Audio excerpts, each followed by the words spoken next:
सदन, बड़े लोग विदेशों से एक बीमारी लेकर के यहाँ आ गई और जान पर आ पड़ी गरीब और मेहनत कश मिडिल क्लास लोगों के ऊपर।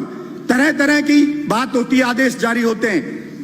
डिजास्टर मैनेजमेंट के तहत केंद्र सरकार ने एक आदेश जारी किया। हमारे माननीय प्रधानमंत्री जी ने कहा कि गरीब लोग, जो मजदूर लोग हैं, जो फैक्ट्री में काम करते हैं, उनको लॉकडाउन के वक्त का पूरा वेतन फैक्ट्री के मालिक देंगे।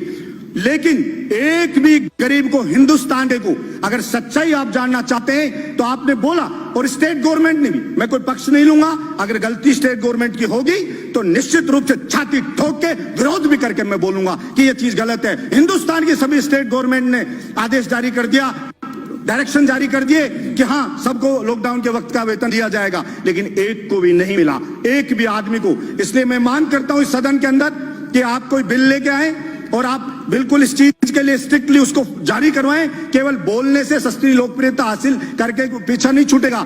आप उस गरीब को उसका हक दिलाएं, उसको जो उसकी नौकरी छूट गई, निकाला जा रहा है, उसका वेतन नहीं मिल रहा है, उसको दिलाएं। स्कूल लगी नहीं एक दिन भी, मैंने कभी नहीं सुना कि ऐसा हो सकता है एक दिन बच्चा स्कूल में नहीं गया, कोई टीचर ने उसको पढ़ाया नहीं है। गरीब मजदूर है, महंगी महंगी फीस है, उसके घर पे रोज कॉल आ रहे हैं और आप ऑनलाइन क्लास चालू कर दी तो उसको बेइज्जत किया जाता है। उस गरीब मजदूर के बच्चे को, फलाना लड़के आपकी फीस जमा नहीं हुई है, आपके पेरेंट्स को बोलिए फीस जमा कराएं। मैं कहना चाहता हूं इस सदन के अंदर एक भी व्यक्ति ने इस बात पर चर्चा नहीं की अब भाई इस गरीब की स्कूल की फीस कैसे माफ होगी।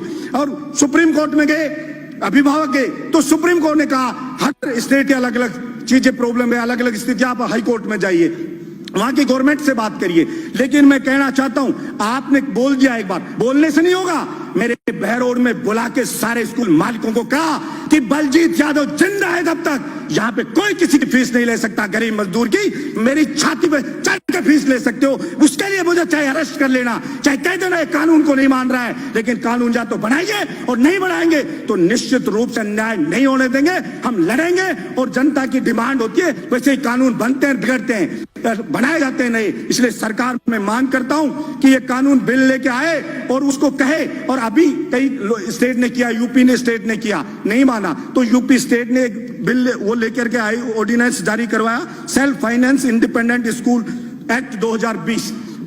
क्योंकि स्कूल मालिक को अगर आप कुछ नहीं कहोगे तो वो रुकेगा नहीं, केवल आपके भाषण से, कहने से नहीं रुकेगा। आपको कोई भी ऑर्डिनेंस लेकर के आइए, जारी करिए, कोई एक्ट बनाइए तो आप कह सकते हो। ये कतई भी व्यवहारिक नहीं है कि एक दिन भी कोई स्कूल बच्चा गया नहीं और उससे फीस ली जाएगी। मकान किराया, सभापति महोदय, गरीब का, किसान का बेटा यहाँ कोचिंग करता, तैयारी करता है, वो बेचारा कॉलेज यूनिवर्सिटी में पढ़ता है, किराए पे मकान लेके रहता है। आपने लॉकडाउन कर दिया, वो अपने घर पे अटक गया, उसका सामान पड़ा है यहाँ पे मकान मालिक के पास। मकान मालिक कह रहा है कि मुझे किराया चाहिए लॉकडाउन के वक्त का भी। वो कैसे किराया दे? वो किसान, उस बेचारे के कमाई बंद, फसल उसकी उजड़ गई, मजदूर की फैक्ट्री में नौकरी छूट गई, सब कुछ बर्बाद हो गया उसका। और फिर उससे कह रहा बिजली का बिल आ रहा है, वो बिजली का बिल माफ करना चाहिए उसका। और वो मकान किराया, आप अगर कोई वास्तव में नीडी है, वास्तव में कोई गरीब है, मकान मालिक कि उसके सब कुछ उसी पर चलता है, तो सरकार सर्वे करवाए और केंद्र सरकार और स्टेट गवर्नमेंट मिलकर के वो मकान किराया दे। कोई बहुत ज्यादा किराया नहीं है। आप सैनिटाइजर छिड़का रहे हो, सब बातें करें, सैनिटाइजर छिड़को, कुछ नहीं होना सैनिटाइजर,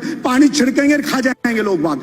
इसलिए आप ये चीज करने के बजाय मकान का किराया दें, बिजली का बिल माफ करें और वो जो मजदूर है उसको उसका हक दिलाएं, उसको उसका वेतन मिले, ये चीज सुनिश्चित करें। पड़ोस का स्टेट मध्य प्रदेश अभी कह रहा है केवल मध्य प्रदेश के लोगों को सरकारी नौकरी मिलेगी।